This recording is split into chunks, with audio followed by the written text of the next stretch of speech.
Merci beaucoup, Monsieur le Président. Vous l'avez dit, ce sujet, effectivement, est crucial dans la mesure où la pêche est le secteur le plus directement impacté par le Brexit. Au terme de la période de transition qui s'ouvre et qui s'achèvera, comme vous le savez, en juin 2026, les pêcheurs européens auront perdu 25% de leur activité en valeur dans les eaux britanniques. 25% de leur activité, c'est, je crois, le secteur le plus touché de tous les secteurs économiques. Et nous imaginons ce que représente pour des acteurs économiques le fait de voir 25% de leur activité disparaître. Pour certains, ce montant sera évidemment plus important encore. Cela suppose un travail immense d'accompagnement pour permettre à ces pêcheurs de se reconvertir, d'opérer une transition vers d'autres espèces, vers d'autres activités. Et c'est tout le but de cette réserve d'ajustement Brexit qui va être mobilisée à partir d'aujourd'hui pour venir en aide à tous les secteurs touchés. Mais la pêche, évidemment, doit en être un point d'attention central et pour nous singulièrement. Notre travail sur cette réserve a consisté à reprendre le travail proposé par la Commission et je voudrais remercier les représentants de la Commission qui se joignent à nous aujourd'hui. Je crois que nous avons beaucoup à évoquer ensemble et beaucoup de questions qui sont aujourd'hui posées. Le rapport que je vous propose s'appuie sur 4 priorités majeures que nous avons souhaité mettre en avant.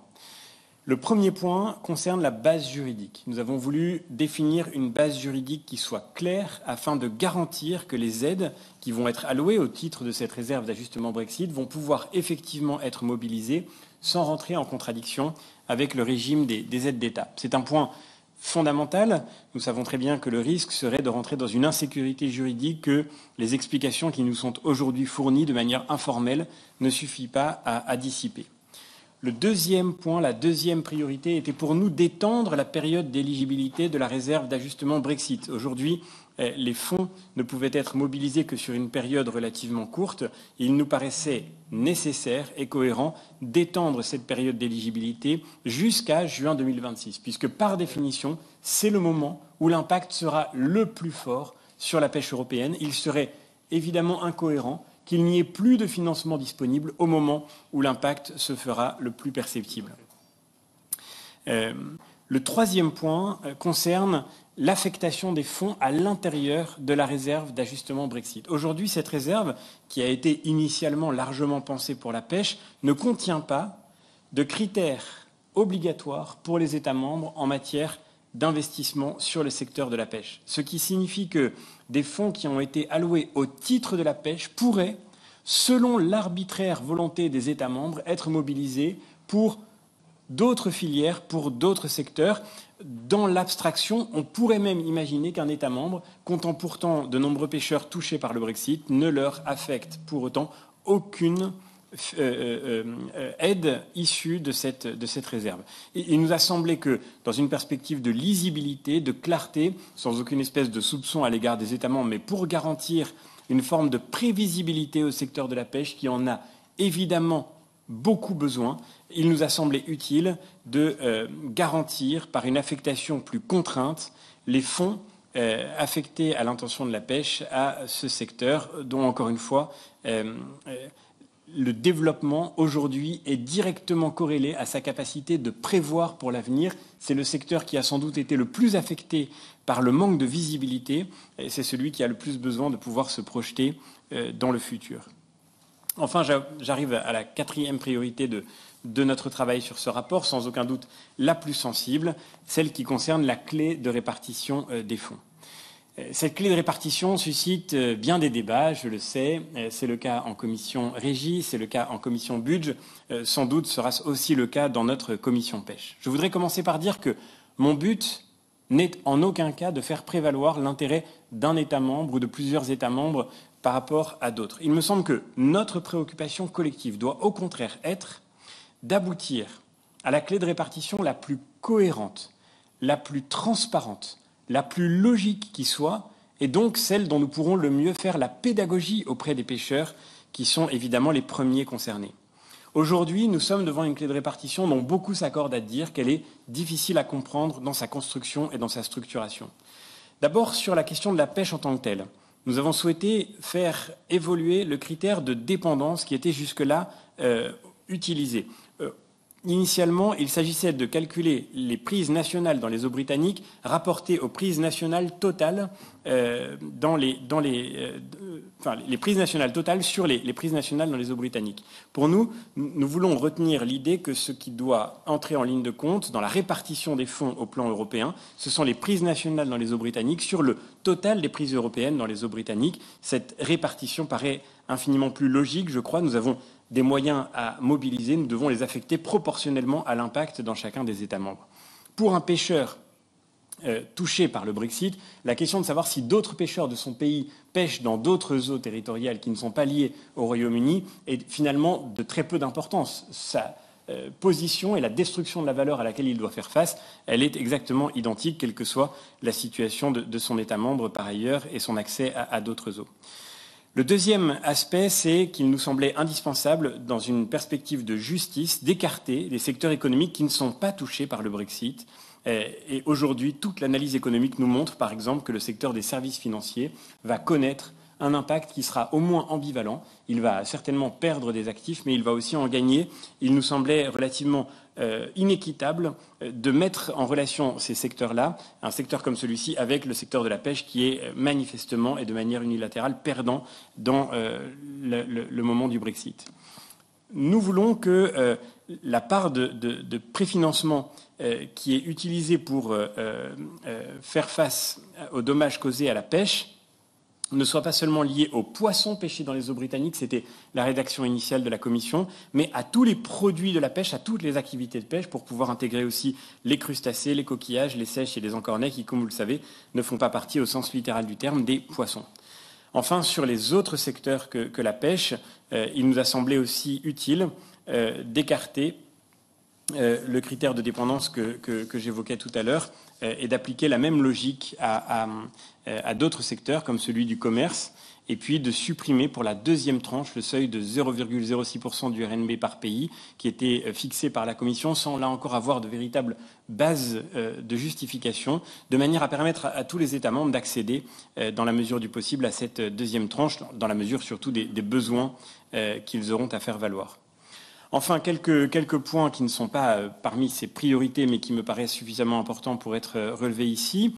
D'abord, nous avons voulu prendre en compte la dimension territoriale de cette réserve d'ajustement Brexit et insister sur la nécessité d'impliquer les autorités locales, les autorités régionales aux décisions qui sont relatives à l'utilisation des fonds sur leur territoire pour pouvoir pleinement tenir compte de l'impact différencié du Brexit sur les territoires, sur les ports, sur les pêcheries.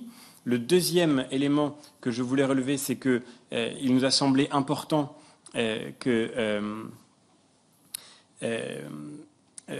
dans le cadre de cette réserve, nous soyons vraiment vigilants à éviter absolument tout excès de réglementation et de contraintes administratives. Nous savons très bien que les pêcheurs font face à des règles complexes et difficiles. C'est évidemment le cas aussi dans cette période de transition délicate qu'il s'agit de gérer. Nous y reviendrons dans le cours de cette semaine, période de transition qui implique de nouvelles procédures administratives avec les autorités britanniques. Il me semble que la réserve doit être un appui et non pas une complexité supplémentaire.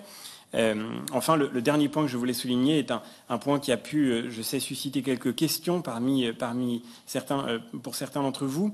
C'est la question de la meilleure formulation pour désigner les territoires à statut particulier du Royaume-Uni. Au fond, il ne s'agit pas seulement de la zone économique exclusive des Britanniques, mais aussi de leur territoire à statut particulier, les îles Malouines, les îles de Jersey, de Guernsey, les dépendances de la couronne, donc, ou les territoires d'outre-mer, qu'il s'agissait de désigner par l'expression la plus précise possible. Je sais que cette expression de territoire à statut particulier est une expression complexe, mais nous nous attacherons à la définir dans un considérant adéquat, de manière à ce que la réserve, là encore, puisse être mobilisée de manière appropriée dans ces territoires particuliers qui créent aussi, évidemment, des questions tout aussi singulières. Voilà, chers collègues, pour les points principaux que je voulais mettre en œuvre. Je crois que le débat qui s'engage est important. Il est important que nous puissions le mener le plus rapidement possible de manière à apporter aux pêcheurs qui en ont maintenant besoin les réponses concrètes quant à la mobilisation de ces fonds. Mais il est important que, tout en allant le plus rapidement possible, nous faisions aussi le travail le plus approfondi possible pour garantir, encore une fois, une réserve d'ajustement Brexit qui permette d'assurer, avec suffisamment d'ampleur et suffisamment de précision, la réponse aux besoins là où ils se trouvent et là où ils sont les plus importants pour garantir que cette réserve permettra de construire une transition qui structurera les filières pêche les plus directement touchées par le Brexit pour reconstruire leur avenir. Merci beaucoup. Nous avons su être unis comme Commission de la pêche et comme Parlement européen tout au long de la négociation avec le Royaume-Uni. Il n'y a pas de raison que nous nous divisions aujourd'hui. Et de ce point de vue-là, je me permets de dire, avant de rentrer dans le détail des questions, que je ne laisserai pas dire qu'il y a d'un côté des positions qui sont acceptables et d'autres positions qui sont inadmissibles. Ne rentrons pas dans un jeu de soupçons comme si certains ici défendaient des positions strictement européennes et désintéressées et d'autres des positions nationales et une forme de travestissement de l'intérêt européen.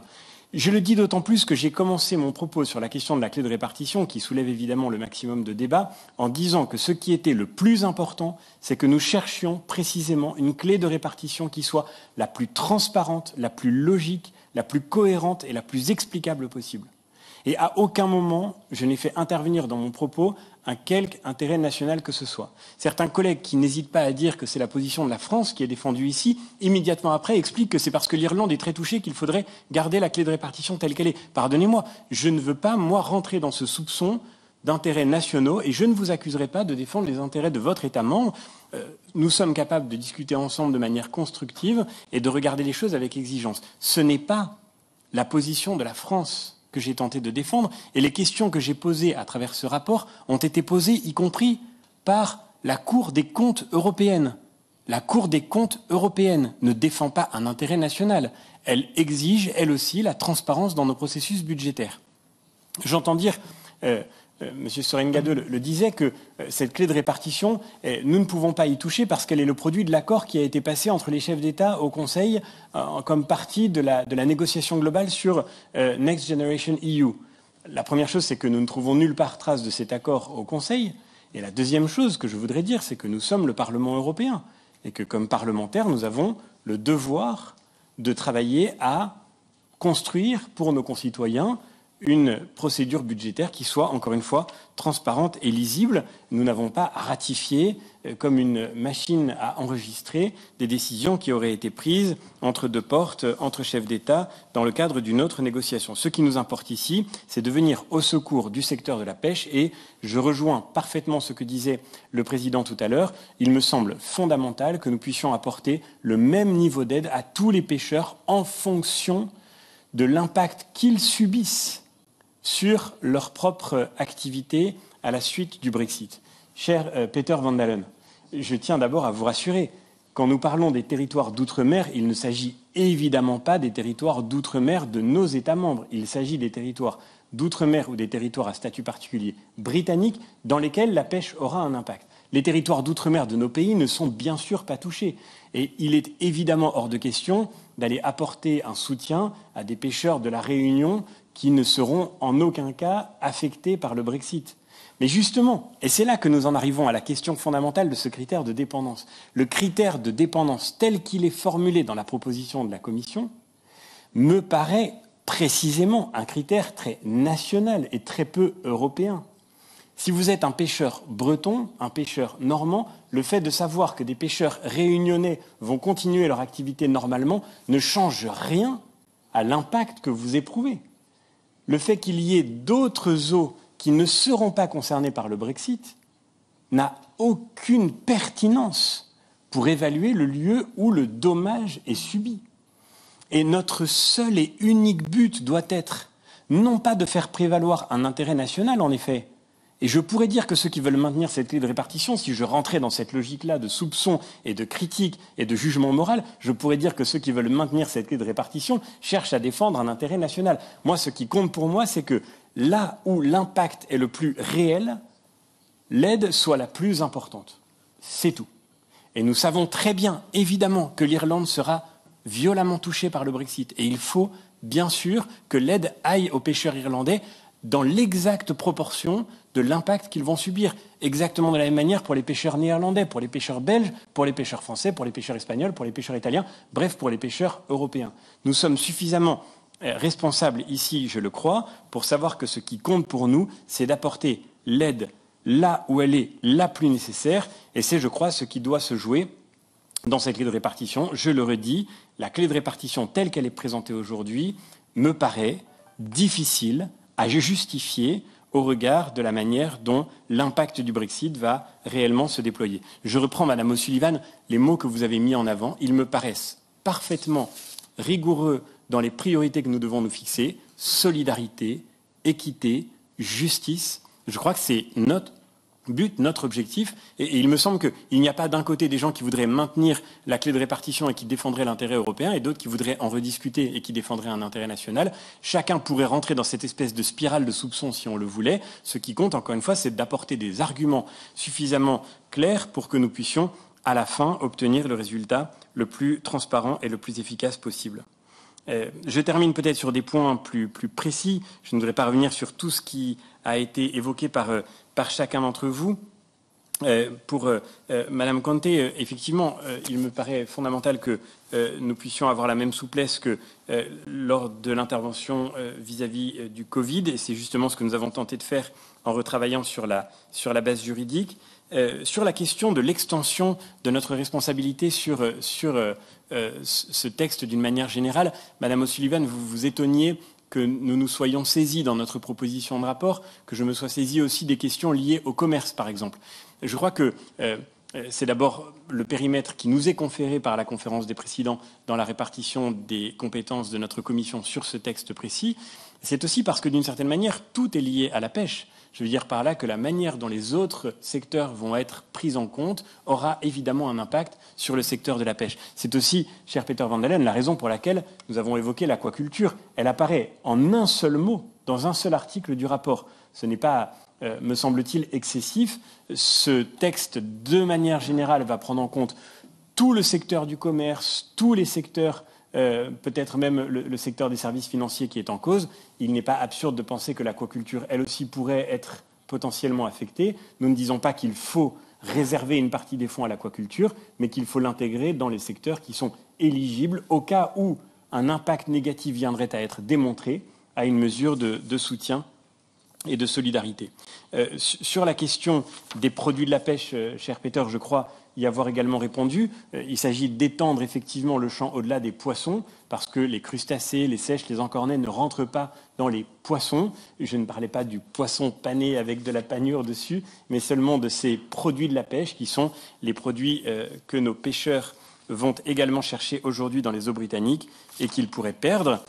Sur la question des territoires à statut particulier, je reviens sur ce que disait aussi notre ami Francisco Milan-Mon. Bien sûr, il y a une question qui se pose. J'ajouterais même d'ailleurs, ce que je n'avais pas dit dans mon propos liminaire, qu'il y a aussi un impact potentiel dans les eaux d'États tiers qui sont couverts par des accords de pêche dont le retrait des Britanniques pourrait représenter une diminution d'opportunités de pêche. Et je crois que tout cela doit être pris en compte. Tout cela, c'est la pêche européenne, c'est la pêche de nos pays et c'est l'impact du Brexit sur la pêche de nos pays.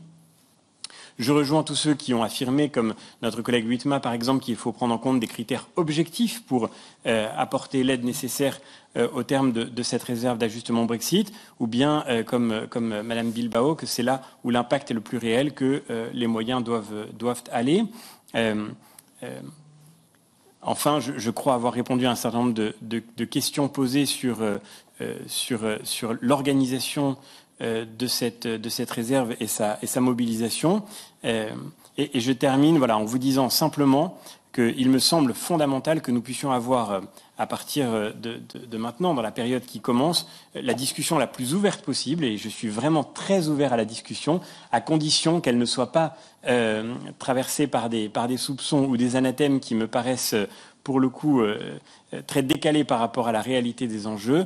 Nous avons besoin d'aller vite, mais nous avons aussi besoin d'aller au fond des choses pour pouvoir offrir au terme de ce processus une réserve qui soit, je le répète, transparente, loyale et qui soit authentiquement européenne dans sa construction. Il me semble que c'est cela qui est le plus nécessaire et que nous avons tous à cœur. Merci encore.